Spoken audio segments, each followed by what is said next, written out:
حرکات کوي دا وایه د سورې فاتحه او نبي علیه السلام فرمایي سورې فاتحې نه بغیر مونځ نه دی، نه کېږي. ګوره د دې وجه دا ده چې یو حدیث کې راځي رسول الله صلی الله علیه وسلم فرمایي، او دا خبره قرآن کې ذکر د سورة انعام کې، وان هذا صراطي مستقیما فاتبعوه. الله فرمایي یقینا دا زما لاره د نیغه، دا زما لاره د نیغه، په دې لاره باندې روان شي. او نبی صلی الله علیه وسلم بیا تشریح کوي په حدیث کې، وی هغه لاره چې سیده لاره ده او الله ته رسیدونکې ده، الله ته به موږ په وحي رسیږو که بغیر د وحي نه په بله لاره. تاسو ته وایم په وحي به. ګوره د حکومتونو موږ له روډونه جوړ کړي که نه، دا موټروی جوړه کړې ده، او یو سړی وایي زه لاهور ته ځم مثال، نو دوه لارې دي، یو دا موټروی ده یو دا جي ټي روډ دی که نه، سیده لاهور ته تللی که نه. خو یو سړی وایي چې نه دی پټو باندې وردن نشي او په داسې شړو او په دشتو په پولو باندې ګاډی ورسم کړي، دا به ورسېږي؟ نه رسېږي. هلکه کومه لاره چې تا ته ګورنمنټ مقرر کړي په هغې کې باقاعده بورډونه لګولي چې دومره کیلومیټره لاره پلاني ځای ته پاتې شوله. لاره ګوره دا ده، لاره خطا نه کړي، بله نه ده. ګوره په دې به ځي سیده، او تا ته باقاعده بار بار بار بار په بورډ باندې اشارې هم راځي چې دومره لاره لاهور ته پاتې شوه، دومره کیلومیټره، دومره کیلومیټر. هغه ګاډي هغه د میټر هم تا ته وایي چې ته کوم ځای ته ځې لوکیشن چې ورکوي دومره ګنټې دومره منټه تا ته پاتې دي، دومره کیلومیټره تا ته پاتې دي. صحیح ده؟ د دنیا یو اصول دي چې یو ځای ته ځې د دې لپاره خپل اصول شته، خپلې لارې شته. الله رب العالمین ته د رسېدو دپاره هم الله رب العالمین لاره مقرر کړې ده. هغه لاره که دې خطا کړه نو رسېدی شي که نه شي رسېدی؟ نه شي رسېدی. هغه لاره ده د قرآن او د حدیث. ځکه الله چې قرآن کې موږ ته د اطاعت خبره کوي، نو الله د خپل ځان سره رسول ملګری کړي، د الله اطاعت به هم کوي او د رسول به هم. اطیعوا الله واطیعوا الرسول. او که دا دې ونه که عمل به دې برباد شي، خواري به دې ضایع شي. لکه خلک وایي لکه خواري دې مو کړه او کار هم ونه شو. دا خبره الله سورة محمد کې کړې صلی الله علیه وسلم. الله فرمایي یا ایها الذین آمنوا اطیعوا الله واطیعوا الرسول ولا تبطلوا اعمالکم. ای ایمان والاو، ځان ته چې مؤمنان وایي د الله خبره ومنئ هغه قرآن دی، او د رسول خبره ومنئ هغه حدیث دی، او خپل اعمال مه بربادوئ. مطلب خواري ځان له مه بربادوه، خواري به وکړې او الله او رسول ته به ونه رسېږي. ګوره نو مطلب دا دی که ته غواړې چې الله او رسول ته ورسېږي او جنت ته ورسېږي، اخري شټاپ دې د جنت دروازه شي، الله دې زموږ ستاسو دپاره وګرځوي، نو د الله او د رسول اطاعت وکړئ. منهج یې راته ښودلی دی، لارې راته ښودلې چې په دې لاره به ځې. ګوره بله لاره نه ده رسېدلې. نو د قرآن د ایتونه هم ذهن کې کښېنه. دا زه چې درته کمې خبرې کوم دا منهجي خبرې دي، دا یاد کې دا د عقیدې خبرې دي. منهج ځان له برابر که منهج که عمل دی بیا کمزوری مو الله دې جنت ته بوځي، خو چې منهج دی صحیح. یاد ساتئ ګوره ډېر خلک عملونه به ډېر زیات وکړي او ټوله شپه به تهجد کوي، منهج به غلط وي، تباه و برباد. ځکه دلته الله فرمایي ولا تبطلوا اعمالکم، عملونه به ډېر وکړي برباد به شي، ځان به ستړی کړي برباد. او چې منهج دی صحیح عمل به دې لګي او چېرته به دې رسوي؟ جنت ته به دې رسوي. مثال یې څه دی؟ یو سړي سره کمزوری ګاډی دی، انجن هم لږ کمزوری دی، څه داسې لږ زوړ هم دی، زوړ ماډل دی، خو چې په صحیح لاره روان دی وبه رسي که نه لاهور ته. او بل سړي سره نیغ ګاډی دی او صحیح ګاډی دی او نوی ګاډی دی او 0 میټر دی او هر څه برابر دي، خو په دشتو یې ورسر کړ، دا به یې ورسوي؟ خبره دا ده اصل کې. خبره دا نه ده چې زه ډېره خواري کوم، زه ډېر ایکټیو یم په عمل کې. نه، منهج دې څنګه دی؟ منهج دې پېژندلی دی؟ دا ته چې ډېره خواري کې دا چا دغه مطابق کې د هدایت، آیا د الله او د رسول مطابق ده؟ د وحي مطابق ده ستا خواري؟ که ده د قرآن او حدیث مطابق خوشحاله شه، که نه ده نو ځان له دوکه مه ورکوه. ځکه الله فرمایي عملونه مه بربادوئ ولا تبطلوا اعمالکم. ځان به ستړی کړي، تکاوټ به در باندې راشي، فایده او اجر به نه وي. او بل ځای کې الله فرمایي کوم صورت د جمعې په ورځ او د اختر په ورځ چې موږ د دویم رکعت کې وایو سورة الغاشیه کې الله څه فرمایي؟ عاملة ناصبه تصلى نارا حامیه. ډېر نفسونه به داسي عمل به یې کړی، ځان به یې ستړی کړی او جهنم ګرم اور ته به ورځي والعیاذ بالله. دا ولې؟ الله فرمایي ځان یې ستړی کړی دی. عامله عمل کوونکي، ناصبه او په عمل کې به یې ځان هم ستړی کړی دی، ډېره خواري کړې غریب، او بیا هم ګرم ورته ځي، ځکه چې د منهج غلط دی، ځکه چې د په وحي باندې عمل نه دی کړی. نو منهج به موږ تاسو صحیح کوو زما محترم ورونو، چې زموږ ستاسو منهج صحیح، چې هر عمل نه مخکې سوچ وکړو چې دا عمل زما د قرآن او حدیث مطابق دی او که نه دی. نو ما د صراط مستقیم خبره کوله، دا یوه لاره ده. الله قرآن کې وان هذا صراطي، دا زما لاره ده، یو لاره یې ذکر کړې ده. او مستقیما بالکل نیغه د چې هغه تار رکات کې غواړي چې اهدنا الصراط المستقیم. دا موږ ولې غواړو؟ سوال ما دا کو د دې جواب ځکه چې نبی صلی الله علیه وسلم په حدیث کې موږ ته فرمایي وایي د الله دا لاره چې دا کرښې راښکله وایي دا سیده لاره ده. صحابو ته داسې کرښه راکړه او دې کرښې نه دې خوا دې خوا دې خوا نورې کرښې راکړه. صحابو ته یې پوه شوئ وایي نه جي تاسو راته وضاحت وکړئ دا څه. نبي صلی الله علیه وسلم ته فرمایي دا سیده لاره چې کومه ده دا هغه لاره ده چې هغه الله ته رسېدلې ده چې دا د وحي لاره ده چې په دې روان وي قرآن او حدیث باندې. که خلک ورپسې هر څومره ردي بد وي ته به ځای ته رسې پروا مه ساته. خلک دې کنځلې کوي او ته روان یې ښایسته لاره باندې که تا باندې څوک هر نوم ږدي. خو ګورئ دا کومې خوا او شا چې کومې لارې دي په دې هره لاره شیطان ناست دی او غواړي چې په دې سیده لاره ته لاړه نشي او دا هره لاره جهنم ته تللې ده. جنت ته څو لارې تلي؟ یو. او جهنم ته ډېرې. جهنم ته ګوره ډېرې لارې تلي.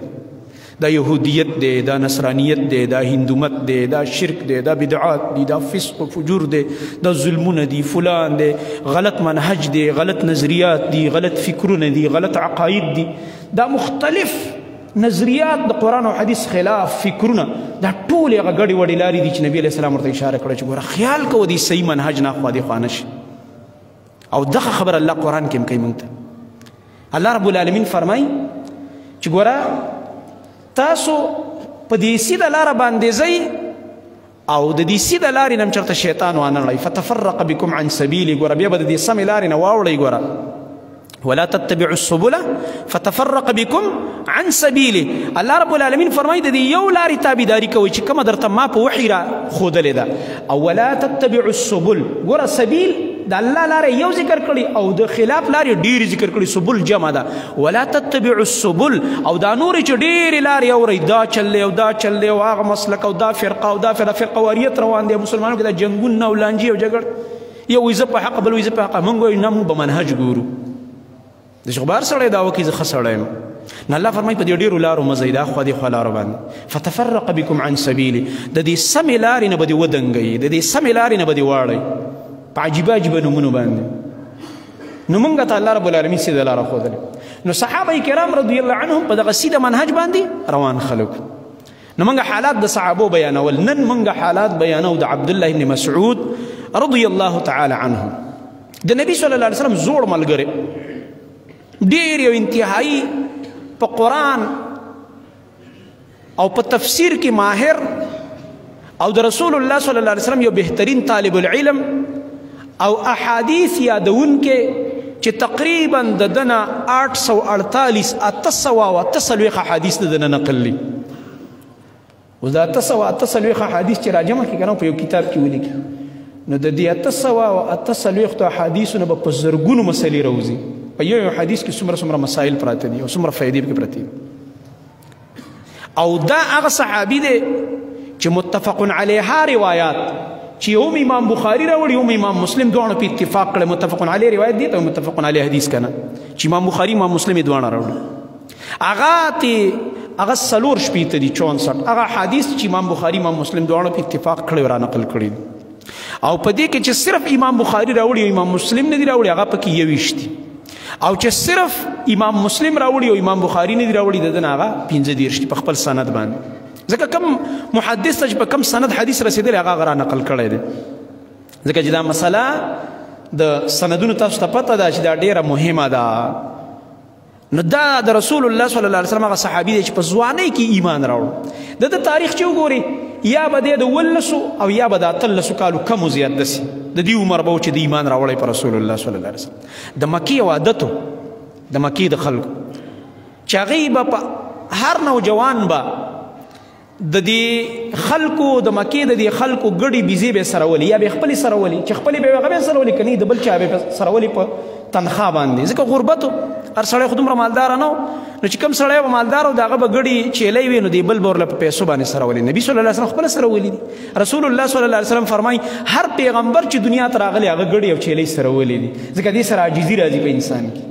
بل دې سره انسان کې د خدمت هغه جذبه پیدا کیږي او یو چیلۍ یو ګډه پسې په دې نور منډې وایي او یو فکرمند انسان ته به جوړېږي. دې سره تربیت کیږي. موږ ورسره عادت نه یو ځکه دې خبر باندې موږ نه پوهېږو. دې کې ډېر حکمتونه دي علماو لیکلي هغه طرف ته نه ځمه.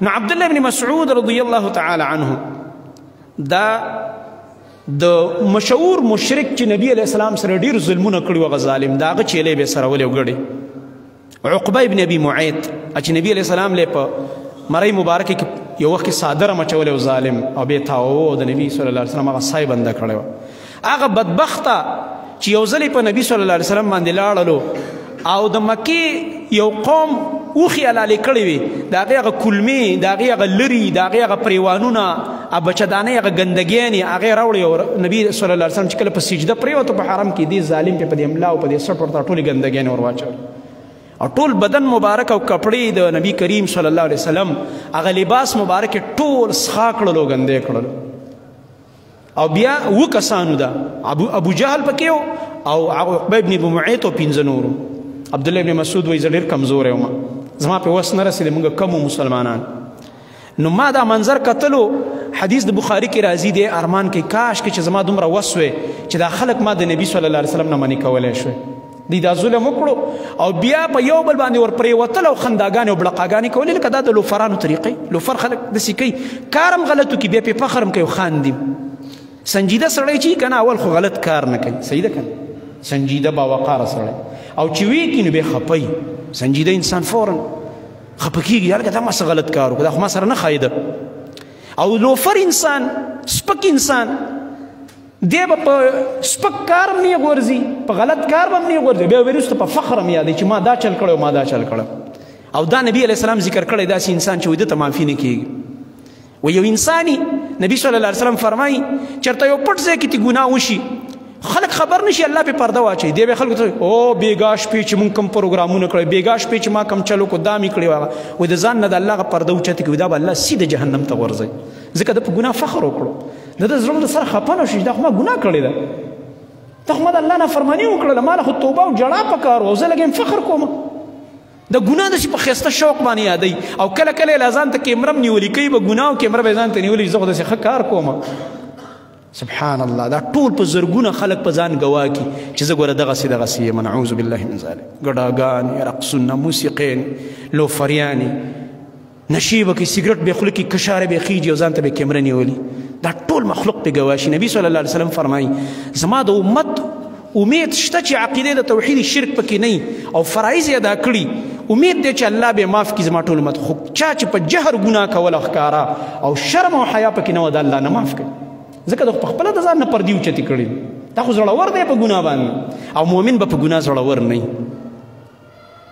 نو دا ظالمان په ګناهونو زړور دا مشرکان د الله د نبي سره دا کار وکړو بیا په یو بل ور پرېوځي او خاندي خندا او بړقه چا د نبي صلی الله علیه وسلم لور خبره کړه هغه ډېره ګرانه محترمه لور فاطمه رضی الله تعالی عنها چې راشه ستا بابا جان سره داسې کار وکړو نو بعضې وخت کې دا زنانه ته کړی یو کار کولی شي په منډه راغه هغه ګندونه د نبي صلی الله علیه وسلم د بدن مبارک نه لرې کړه او بیا یې د مشرکانو ته ډېرې ردې بدې ویلې خیرې ورته وکړلې او بیا ورته ویلې چې تاسو زما د پلار سره ولې دا ظلم کوئ زما د بابا سره دا خو تاسو ته د جنت خبرې کوي دا خو تاسو ته وایي د الله عبادت وکوئ د الله بندګي وکوئ د تاسو سره کم زیاتی او ظلم کړی دی چې تاسو ورسره دا ظلم کوئ خو چې کله نبي صلی الله علیه وسلم سلام وګرځولو مونځ نه فارغ شو حدیث کې راځي د دې یو نوم یې واخیسته او دعا خیرې ورته وکړلې ځکه بعضې وخت کې چې ظلم د حد نه سوا شي خیرې جایز بددعا ډېر لکه دا د حرم بېعزتي م شوه که نه کعبې خواته نبي علیه السلام مونځ کوي ته نه د حرم خیال ساتي نه د کعبې خیال ساتي نه د مسجد حرام خیال ساتي او دا کار کوي نو د نبي کریم صلی الله علیه وسلم زړه ډېر ودرېده که نه نبي علیه السلام به خیرې نه کولې هسې خو په دې وخت کې چې د دوی د حرکت یې وکتو بیا دا خندا او دا د مسجد حرام بېعزتي او د پیغمبر بېعزتي او بیا هغې له ګندګي راوړل مسجد حرام ته او بیا پې د پاسه فخر کول نو د نبي صلی الله علیه وسلم زړه ودرېده نو یو نوم بدر جنگ وشو او د بدر په جنگ کې موږ له الله فتح راکړه مسلمانانو ته او د مشرکانو لاشونه پراته وایي دا اووه واڼه مې وکته چې مردار شوي د مسلمانانو د لاسه هغه د نبي علیه السلام خیرې پې په بدر کې ولګېد الله او مسلمانانو د لاس د خپو نه راښکل نبي علیه السلام فرمایي د خپو نه یې ونیسئ او هغه د بدر کوي ته یې وغورځول او بیا ورته نبي صلی الله علیه وسلم دا معجزه وه د نبي علیه السلام نبي علیه الصلات وسلام کوي ته سر ورښکاره څنګه چلې ما درته نه ویلې چې په ما ایمان راوړئ زه د الله حق پیغمبر یم او زما دین به الله غالبه کوي او تاسو خپله بدماشۍ او سردارۍ او په دې غټو غټو د اقتدار په نشو کې لګیا وي مصروف وي او په ما پورې م خنداګانې کولې او ظلمونه. اوس څنګه چل دی خپل انجام ته ورسېد. عمر رضی الله عنه ته خواته ولاړ دی د الله نبي ولید وي اوري دا خو مړه دي ځکه د صحابو ټوله عقیده دا وه چې مړي نه اوري. خو دې وخت کې دا د نبي علیه السلام څه ده معجزه ده. معجزتان ورته الله ورواړول د هغې د شرمولو دپاره. نبي صلی الله علیه وسلم وفرمیل ستاسو نه خاوري الله یې ورته وروروئ زما دا خبرې. الله رب العالمین ورته وروروئ دې وخت کې زما دا خبرې. غرض دا دی عبدالله ابن مسعود رضی الله عنه فرمایي په موږ باندې داسې یو د کمزورۍ حالت تیر شوی اهل حق باندې داسې حالات راځي د کمزورۍ د تکلیفونو. وروستو الله رب العالمین څه کوي والعاقبة للمتقین. دې متقیانو له الله بیا وروستو ډېر ښکلی انجام ورکوي. عبدالله ابن مسعود فرمایي وایي د دې مشرکانو طرف نه ډېر ظلمونه په موږ باندې کېدل انتهایي د ډېر ظلمونو د لاسه چې په ده ډېر تشددونه شوي لکه وروستو د ده یو واقع زه وایم انشاءالله تعالی که موقع وه. د 2 ځله هجرت حبشې ته کړی دی عبدالله ابن مسعود. ملګرو سره 2 ځله حبشو ته تللی دی د مکې نه او په 3م ځل بیا مدینې ته تللی دی. 3 هجرت یې د الله په لاره کې کړي دا ډېرو ظلمونو د لاسه. او بعضې وایي چې دا 8م مؤمن دی. بعض روایتو کې راځي په دې اولنو 4 مسلمانانو کې دی چې په نبي علیه السلام ایمان راوړی. او بعض روایتو کې راځي لکه امام ابن اسحاق رحمه الله فرمایي چې د 22 کسانو نه بعد د ایمان راوړی یعنې 23م مؤمن دی عبدالله ابن مسعود رضی الله عنه. یعنې ابتدایي مؤمنانو کې دی ابتدایي ملګرو کې دی. او دته ابن ام عبد هم ویل کې ام عبد د مور وه او په ابن مسعود هم مشهور دی عبدالله ابن مسعود ځکه مسعودي پلار دی عبدالله د خپل نوم دی. ابو عبدالرحمن د دې اسم کنیه ده ابو عبدالرحمن عبدالله ابن مسعود الهذلي د هذیل د قبیلې دی. د ده په باره کې راځي عبدالله ابن مسعود رضی الله عنه د ایمان راوړلو یو واقعه امام ابن حبان هم را نقل کړې ده په حسن سند باندې او امام احمد رحمت الله علیه په خپل مسند کې دا واقعه راوړې ده او حسن سند یې دی. دی وایي زه دا چیلې او ګډې مې سره ولې په مکه کې په صحراونو کې لکه وختي راته مې د عقبه بن معیط چیلې به ورسره وي ګډې به سره ولې. وایي نوجوان وم په دې وخت چې ګورم 2 کسان را روان دي یو محمد رسول الله دی صلی الله علیه وسلم او بل ورسره ابو بکر صدیق رضی الله عنه دی. او دا دې نه مخکې چې موږ څومره حالات د صحابو بیان کړه د ابو بکر نه بعد او د خدیجه رضی الله عنها نه وروسته دا عثمان رضی الله عنه موږ شروع کړی دی ټولو ګوره د ابو بکر صدیق په دعوت ایمان راوړی. کردار پکې د چاو د ابو بکر صدیق رضی الله عنه بهترین ملګری هم ډېر زبردست کنه ښه شاګرد ډېر کار وکړي. نو دې کې چې ما کتل دا دواړه وایي زما خواته راغه ما سره دا ګډې چیلې نو كنت ارعى غنما لعقبة بن ابي معيط ما د عقبه ابن ابي معيط دا ګډې او چیلې سره ولې. فمر بي رسول الله صلى الله عليه وسلم وابو بكر رسول الله صلى الله عليه وسلم او ابو بکر په ما باندې داس تیرېده چې په دې کې زما خواته راغه. دی ابو بکر راته ویل یا غلام یا لکه دې خوا راشه یو خبره مې در سره هل من لبن پی در سره شته شوده پکار دی لکه چې ویسکو مونږ. نبی صلی الله علیه وسلم انسان دی بشر دی خوراک سکاک ته ضرورت دی پیغمبر دی خوراک سکاک ته خو حاجت شته. ابو بکر هم وږی دی او نبی علیه السلام هم وږی دی. تا سره پی شته؟ وایي ما ورته ویلې چې ما سره شته ولکني مؤتمن خو دا خو ما سره امانت دی دا خو بغیر اجازت چاله نشم ورکولی دا خو د دې څومره چیلې او ګډې چې زما سره په دې رمه کې دي دا خو د مالک امانت دی په دې غلام ځکه خو ځان له رالی شي به یې خرڅوي څه ترتیب چې د هغه دی هغې اجازت نه بغیر خو زه تاسو له نشم درکولی. دلته د نبي علیه السلام یو معجزه الله ښکاره کړه او ده ولیدله دې نوجوان. نو په دې کې وایي د نبي صلی الله علیه وسلم یو روایت کې راځي ابو بکر ته ویل ته ورته ووایه یا ورته نبي علیه السلام فرمایي یا ابو بکر چې آیا ستا سره په دې رمه کې داسې چیلې شته دی چې لا اوسه پورې هغه لنګه شوي نه لکه همداسې وچی لکه پی والا نه فهل من شاة لم ينزع عليها الفحل چې اوسه پورې د هغې چېرته میلاپ نه دی شوی د هغه مردانه جنس سره یعنی مطلب دا دی هغه اړو دغه شوی نه ده یعنی بچي نه دي راوړي همداسې وچه ده پښتو کې د مو وچه چیلې وایي شته پکې داسې وایي هغه ویل چې او شته دی ولې نشته دی ویل چې هغه راوله مطلب هغه د ستا د مالک پیم نه دي پکار وچه یو چیلې راوهله. الله اکبر. وایي فاتیته بشاة فمسح ضرعها فنزل لبن فحلبه في اناء. وایي زه حیران دریان شوم نبي کریم صلی الله علیه وسلم نه مې چیلې راوسته نبي صلی الله علیه وسلم د دې په دې غولانځ باندې داسې لاس راښکلو او بیا ورله دغه ته چې لاس ور واچو دې غولانځې ته پۍ ترې را روان شو. حیران دریان شو، هغه غولانځه پۍ نه ډکه شو. دا د رسول الله صلی الله علیه وسلم په معجزاتو کې یو معجزه دا ده، په ګڼو احادیثو کې راځي چې الله رب العالمین تکثیر الطعام، لږ طعام یې کله ډېر کړی یا د وچې بیزي نه څه را روان دي؟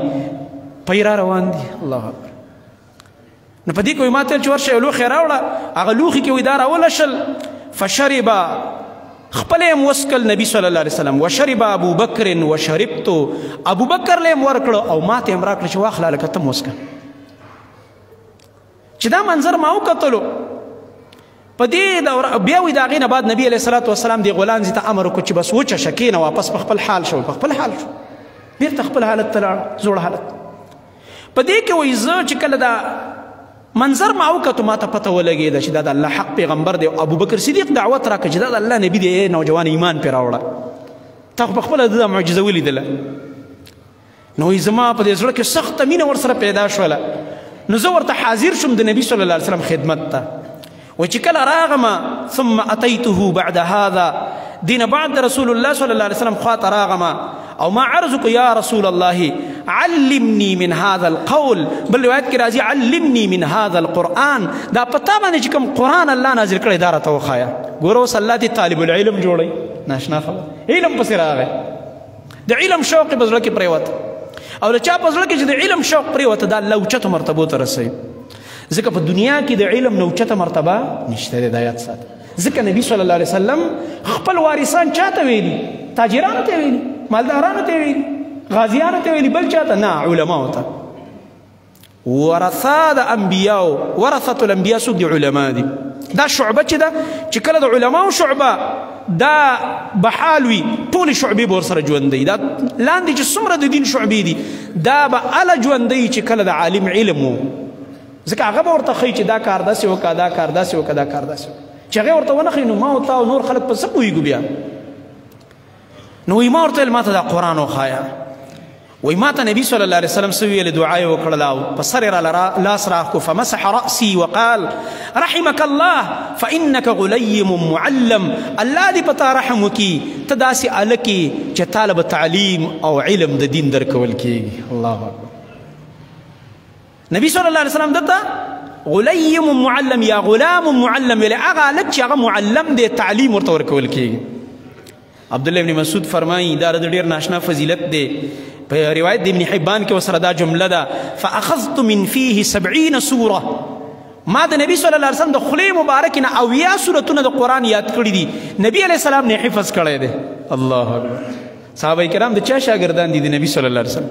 خو په دې کې بیا بعضې صحابه داسې وو چې هغوی به دا قرآن د یو بل ملګرو نه یادو، ځکه نبی صلی الله علیه وسلم به یو ملګري ته چې وښود هغه به بیا نورو ته ښوده، او بعضو د نبي علیه السلام نه براه راست دی وایي ما 80 سورتونه براه راست د نبی صلی الله علیه وسلم نه یاد کړه.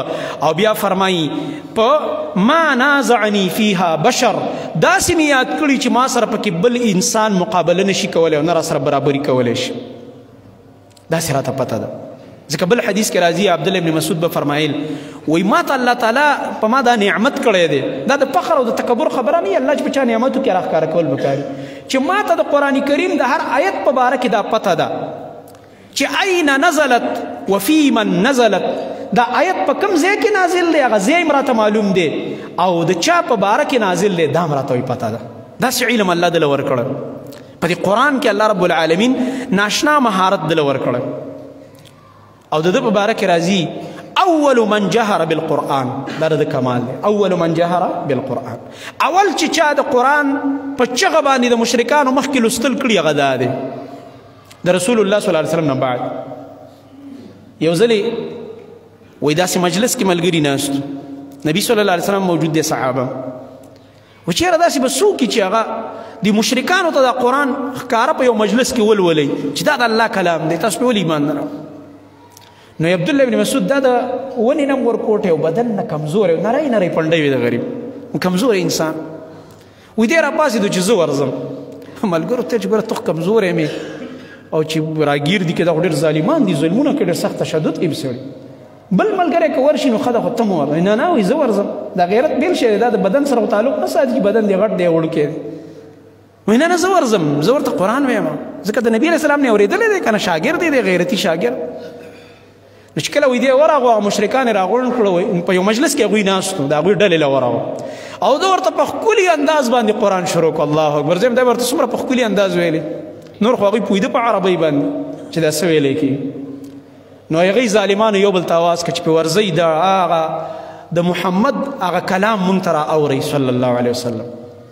دا د هغه نه دا خبرې زده کړې دي او زموږ دین ته سپک ګوري، د پلار نیکه د دین نه مړی په دې خبرو باندې.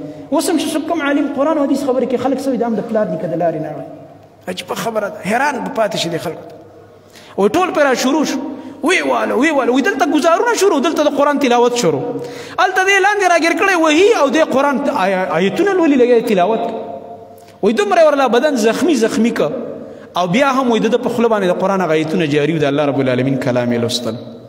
نو د ده په باره کې راځي وایي اول من جهر بالقرآن، دا هغه کمالي انسان دی چې د مشرکانو په مخ کې جهري د الله رب العالمین کلام ولستو، هغه حجت یې پې قایم کړو چې ګوره د الله رب العالمین په دې کلام باندې ایمان راوړئ. او د ده په باره کې راځي د ده یو لقب دی چې هغه صاحب النعلین والطهور والوساد، د نبي علیه السلام خاص خادم و ده. د نبي صلی الله علیه وسلم کیړی پیزار او د رسول الله صلی الله علیه وسلم هغه اوبه کوزه او د نبی علیه السلام بالښ دا به یې ترخ کې نیولی، ورپسې به ګرځېده شاته. څومره خوند کوي دا چې د نبي صلی الله علیه وسلم پسې شاته روان چې اودس کوي زر زر کوزه وراوړئ او چې کوم ځای کې کیني بالښ ورته کښېني او چې پیزار به یې وایي اچول نبي صلی الله علیه وسلم وایي د ډېرې مینې نه به د عبدالله ابن مسعود ورته چې جي په خپله پکې خپه مه ورته نه کوئ، زه یې ورته نه کوم ستاسو خپو ته دا پیزار. او دلته علما لیکي د ده په باره کې وایي دی چې دا دومره لوی کمال ته رسېدلی دی، داسې د حدیثو کتاب تاسو نشئ پیدا کولی چې د ده حدیث به پکې نه وي. یاد وساتئ، ډېر ناشنا انسان. داسې تفسیر ته نشئ پیدا کولی چې د ده اقوال به پکې علماو نه یې را نقل کړي. دا چې دا دومره لوی کمال ته ورسېده او غټو غټو صحابو به بیا د ده نه په مسایلو کې تپوس کوو. د دې وجه دا و د خدمت کړی. چا کې چې وایي د مشرانو ادبي د خدمت جذبوي، د استادانو د علماو خدمت کوي، الله رب العالمین دله اوچتې مرتبې ورکوي. او د دې ګڼ واقعات دي. که یو انسان په خپله امي وي، تاسو تجربه وکئ او د علماو خدمت یې کوي، الله په بچو کې علما پیدا کړي. که په ده وخت تېري دی عالم نشي که نه، بچو کې الله ښایسته عالم پیدا کړي او الله رب العالمین د هغې نه ډېر خیرونه امت ته ورسوي. دا د دې علماو د دې محبت د وجې نه. نو ده به د نبي صلی الله علیه وسلم خدمت وایي کوو. د ده په باره کې راځي وایي کان عبدالله ابن مسعود ملازما لرسول الله صلی الله علیه وسلم دائما. عبدالله ابن مسعود به نبی علیه السلام سره همیشه لګېدلی و، ځان یې ورسره ملازم کړی و چې بس زه به د نبي علیه السلام نه جدا کېږم. او وکان صاحب علیه، د نبی علیه السلام کیړی به هم د سره وي. وکان یدخل علی النبي صلی الله علیه وسلم ویخدمه، د نبی علیه السلام خواته به ورتلو او خدمت به یې کولو. او په سفر کې چې کوم دی ابن عقبه فرمایي، عبدالله ابن عقبه وی کان عبدالله ابن مسعود صاحب سواد رسول الله صلی الله علیه وسلم، نبی علیه السلام به د سره د راز خبرې هم کولې. ووساده، د نبی علیه الصلاة والسلام هغه بالښ به هم د ګرځو او بالښ سره بعضې روایتو کې راځي بستره به هم ورسره وه چې په هغې به نبي صلی الله علیه وسلم کېناسته. او دغه رنګه د ده باره کې راځي وسواکه، د نبي علیه السلام مسواک به هم ګرځوه. او ونعلیه، د نبي علیه السلام کیړی. وطهوره، او د نبي علیه السلام اوبه کوزه به ورسره وه، دا به یې ورپسې ګرځولې. چې کله به نبي صلی الله علیه وسلم وایي کوم ځای کې پیزار ایستل، ده به له خپو نه راویستل، چې بیرته به یې اچول ده به ورته خپو ته ور واچول او دا اوبه بالښ دا به ورپسې ګرځول. نو دې وجه نه ده ته څه وایي صاحب النعلین والطهور والوساد، د نبی علیه السلام د کیړو د اوبو او د بالښ او د تکیې ملګری چې دا شي یې ورپسې ګرځولي. دا د رسول الله صلی الله علیه وسلم انتهایی عجیب خدمت د کړی دی. او د عبدالله ابن مسعود رضی الله تعالی عنه په فضیلت کې مشهور حدیث تاسو بار بار اورېدلی، قرآن ورته ښایسته یادو. نو یو ځلې رسول الله صلی الله علیه وسلم ده ته وویلې وی یا عبدالله اقرأ علی القرآن، ای عبدالله ابن مسعود ما ته لږ قرآن تلاوت وکړه. الله اکبر. نبی علیه السلام ورته وایي ته ما ته قرآن ووایه. دې کې علما دا فایده لیکي کله کله استاذ له پکار وي چې شاګرد نه امتحان شي، نو هغه امتحان هم شه او بل استاذ خوشحاله هم شي چې ما ورته کوم سبق ښودلی یاد کړی دی. نبی صلی الله علیه وسلم کله کله د امتحان څخه تپوس به کوو، مجلس کې سوال به وکړو ملګرو نه، قرآن کې به تپوس کوو، په سنتو کې به تپوس کوو. نو د عبدالله ابن مسعود ورته ویل چې جي دا خو په تاسو باندې نازل دی دا قرآن، تاسو به مونږ ته وایئ، نو زه یې څنګه تاسو ته ووایم؟ داسې لږ باندې ججه کې محسوس کړلو. کله کله شاګرد چې لږ وشرمېږي چې جي زه څنګه ستاسو مخکې سبق ووایم استاذ ته ووایم رسول الله صلی الله علیه وسلم ته وفرمایل ټیک ده چې زه تاسو ته قرآن لولوم زه تاسو ته وحي بیانوم د قرآن خو زه دا خوښوم چې تاسو ما ته قرآن ووایئ او زه یې واورم فإني أحب أن أسمعه من غيري زما دا خوښی چې بل یې ووایي او زه یې واورم ځکه په خپله قرآن لوستل دي کې جدا خوند او مزه ده او کله کله چې بل لولي او ته اوري لکه دا بعضې قاریان ډېر ښایسته لولي بې تکلفه قرآن چې لولي سړي له مزه ورکوي که نه سړی همداسې ورپسې ولاړ وی نو نبي صلی الله علیه وسلم وفرمایل چې بل یې لولي دا هم زه خوښوم چې زما دا ملګري قرآن ولولي او زه یې واورم عبدالله بن مسعود رضی الله تعالی عنه فرمایي وی ما رسول الله صلی الله علیه وسلم راته خاموش شلو دا د قرآن ادب دی چې خاموشه کېږي به او ما ورته وی قرآن کریم شروع کړو او سورة نساء مې د سر نه شروع کړله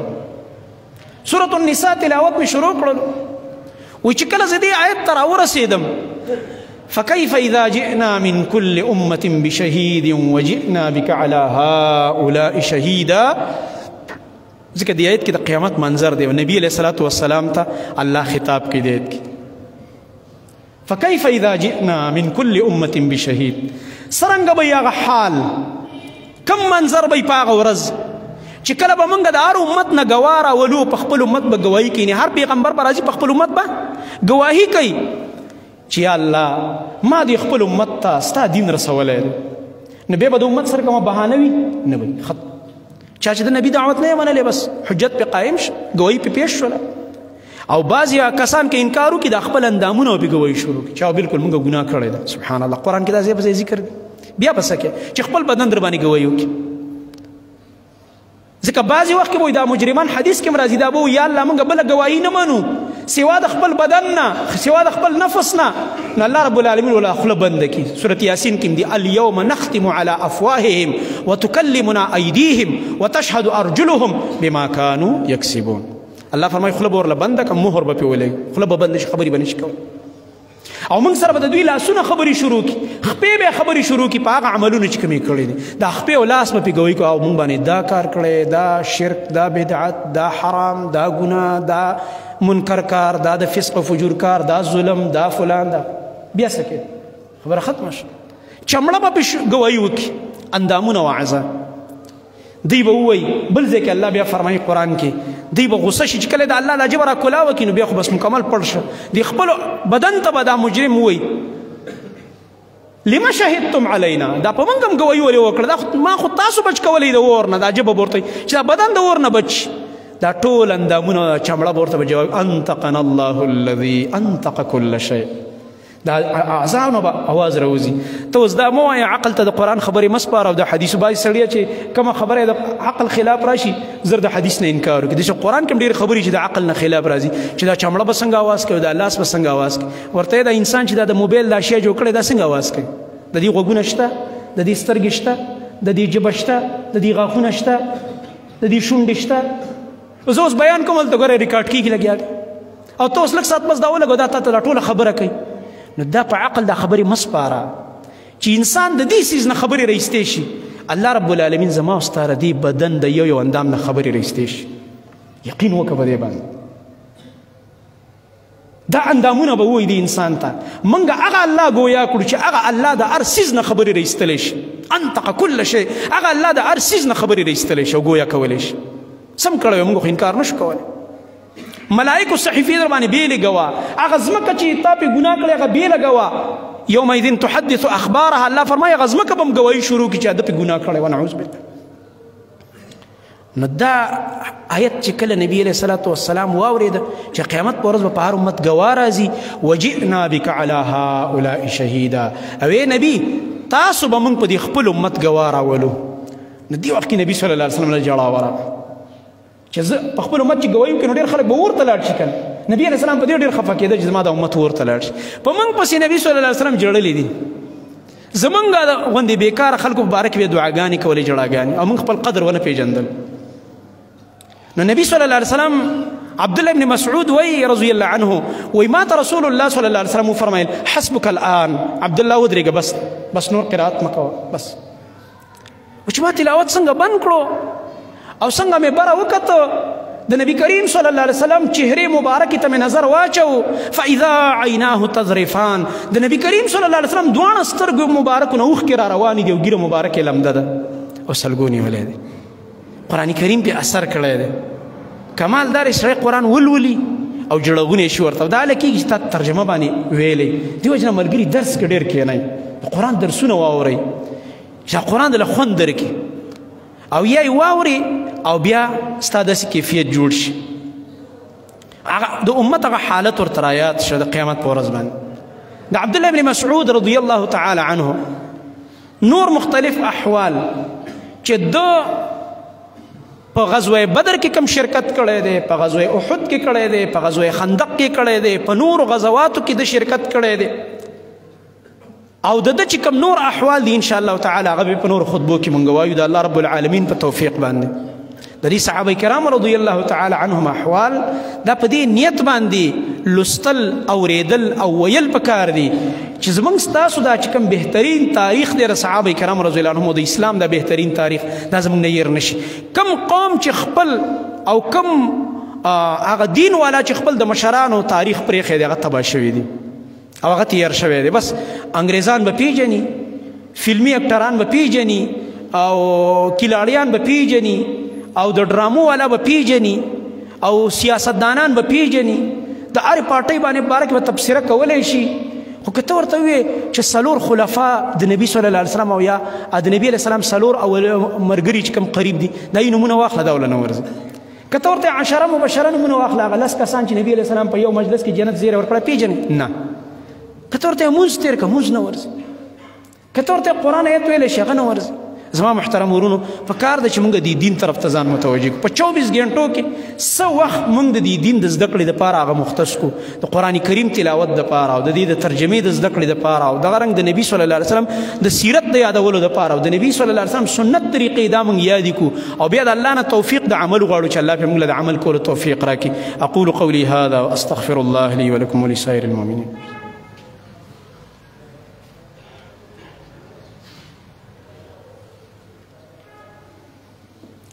إن الحمد لله نحمده ونستعينه ونستغفره ونعوذ بالله من شرور أنفسنا ومن سيئات أعمالنا من يهده الله فلا مضل له ومن يضلل فلا هادي له وأشهد أن لا إله إلا الله وحده لا شريك له وأشهد أن محمدا عبده ورسوله أما بعد فإن خير الحديث كتاب الله وخير الهدي هدي محمد صلى الله عليه وسلم وشر الأمور محدثاتها وكل محدثة بدعة وكل بدعة ضلالة وكل ضلالة في النار أعوذ بالله السميع العليم من الشيطان الرجيم من همزه ونفخه ونفثه بسم الله الرحمن الرحيم والعصر إن الإنسان لفي خسر إلا الذين آمنوا وعملوا الصالحات وتواصوا بالحق وتواصوا بالصبر یو ضروري خبره ملګرو ته کوو هغه دا ده چې تقریبا دا 100 میاشتو نه موږ ته بار بار دا اطلاع کېږي او پرون او بل پرون مسلسل د افسران راځي د مسلمانانو په دې ملکونو کې همیشه داسې د تخریب کارین او د تکلیفونو پریشانین الله رب العالمین دې په ټول عالم اسلام کې امن او امان قایم کړي د دشمنانو د اسلام د دشمنانو د امت مسلمه د دشمنانو سازشونه دې الله ناکام کړي نو سړی دې ته حیران شي مسلمان خو د دې سوچ او تصور هم نشي کولی خو دا ټول د کافرو پروګرامونه چې هلکه جومات او مدرسه دا خو د الله د بندګۍ ځای دی او زمونږ په اسلام کې خو د کافر عبادتخانې ته به هم څه نه وي نبي کریم صلی الله علیه وسلم به چې ځمکه فتح کول او صحابو نو د کافر عبادتخانې ته به هم څه نه ویلې عمر رضی الله عنه چې کله شام فتح شو چې لاړ ویې کته د نسواراو یو دغه عبادتخانه وه د یهودو او نسوارا چې د هغوی حکومت او غالب حکومت د عیسایانو نو هغې کې ګندګۍ ورچولې وې د هغه یهود عبادتخانه کې نو عمر رضی الله عنه داسې دي دا خو کم از کم یو قوم د عبادت کوي اگر چې په باطل روان دي اور ته به ځي خو دنیا کې د دوی یو خپل مذهب دی خپل عبادتخانه دا وله صفا کوي دا ګند ترې رالرې کوي د هغه په تاریخ کې دا راځي لکه مطلب دا دی د مسجد او د مدرسې خو د سره سړی تصور نشي کولی دا خو د امن او د الله د عبادت او بندګۍ ځای نه دي خو بار بار بس دا افسران دا هدایات کوي چې تاسو خیال ساتئ او مطلب دا دی که د اهل حدیثو مدارس دي که د دیوبندیانو مدارس دي او که نورو فرقو والا دي ټولو ته دا اطلاعګانې او لیټرې او دا خطونه یې لېږلي الله رب العالمین دې د ټول امت مسلمه یوازې مساجد نه د مسلمانانو بازارونه او د مسلمانانو کورونه او د مسلمانانو هر ځای د الله محفوظ کړي. نو دلته ملګري ولاړي او زموږ ډېر محترم ملګري راځي، سپین ږیري راځي، مشران راځي، څه پکې علما هم راشي، څه پکې نور خواږه ملګري دي. نو هغه په دې باندې خفګان مه محسوس کوئ چې یاره زمانې تالاشي ولې واخسته یا دا ده. دغه مجبوریت تاسو ټول ته مخې ته دي، په دې باندې به راسره خفګان نه کوئ. صحیح ده انشاءالله تعالی، ځکه چې بره نه هدایت دغه شان ته دي. او دغه رنګه زما محترم ورونو، بل دا تیره هفته کې زما تره وفات شوی او بیا هغه بیماري هم ډېره تېره کړله. د هغې دپاره دعا وغواړئ چې الله رب العالمین مغفرت نصیب کړي. بېګا زمونږ د میاں عبدالهادي صاحب زوی چې زمونږ د دې مسجد زوړ ملګری دی الحمدلله، او ډېر خدمتونه یې کړي دي چې زه اوس د هغې تذکره دلته نشم کولی. خپله ما سره ډېر احسانات دي د الله رب العالمین، هغه الله دې هغه له ډېر برکتونه ورکړي، دنیا او آخرت کې دې بدلې دې الله ورکړي. د علماو ډېر خدمت کړی دی. دې مسجد کې یو وخت کې موږ سره طلبا او مسافر د هغې به ډېر خدمت کوو، خپل کار روزګار به پرېښوده، ډاکټر له کله بوځه، کله هسپتال له بوځه، دا منډې ترړې. الله رب العالمین دې دې بدلې ورکړي. پرون پې حادثه راغلې ده، ځوان بچی هغې وفات شه، عبدالواحد زموږ ورور چې بېګا د الله خوا ته ورغلی دی، د جمعې شپه وه دی الله نصیب کړله او بېګا یې موږ جنازه مو کړله. او ما هلته بېګا هم دا خبره وکړله چې والده محترمه په عمره کې ده. پرون چې کوم دی زما شاهجان بهی سره رابطه وه، نو هغې ویل موږ د مدینې نه روان شو، ذوالحلیفې نه، او زو عمره کوو او مکې ته روان یو. نو والده اوس خو نه یم خبر، خو بېګا پورې خبر نه وم. ما هغې ته ویل ممې خبره وه، الله مکه دا عمره پې ګډه وډه نه شي. زنانو کمزوري ذات دی، هغه طواف او هغه سعي او په دې خبرو به پویه نه شي، الله مکه او بیمار هم دغه خپله. نو موږ دغه خاندان ته د صبر دعا غواړو چې الله رب العالمین دې ورله والدینو ته صبر جمیل ورکړي، الله رب العالمین دې ورله ټول خاندان ته صبر ورکړي. او دغه کم واړه بچي چې دغه پاتې شو، دا یتیمانان، الله رب العالمین دې کورنۍ ته توفیق ورکړي چې د دې بچو ښایسته تربیت وکړي، د دوی د تعلیم، د دوی د دیني تربیت، د دې ټولو غم او فکر وکړي. او بل زما محترم ورونو، هغه یو څو بیماران دي زمونږ او درخواست هم کړی دی. یو زمونږ د ابراهیم مولوي صاحب، د دې والد صاحب اپریشن کړی، زموږ دا نږدې ګاونډي دی. زه بل بېګا خبر شوم، نو پرون زموږ اراده وه، خو دغه کارونو کې مصروف شو چې تپوس یې وکړو، دعا ورله وغواړئ چې الله رب العالمین شفای کامله ورکړي. او دغه رنګه زمونږ د عبدالاکبر کاکا زوی مشر چې کوم دی مجاهد به هغه بیمار دی، په سخت تکلیف کې دی، الله رب العالمین دې هغه ته هم شفای کامله ورکړي. نور څومره بیماران چې دي، که په هسپتالونو کې دي، که په کورونو کې دي، الله رب العالمین دې ټولو ته شفای کامله ورکړي. الله رب العالمین دې ورته د خپلې لاړې دوی وګرځوي، او الله رب العالمین دې د خپلې بندګۍ دپاره ورته روغ صحت ورکړي، صفونه برابر کړي. جزاکم الله خیر.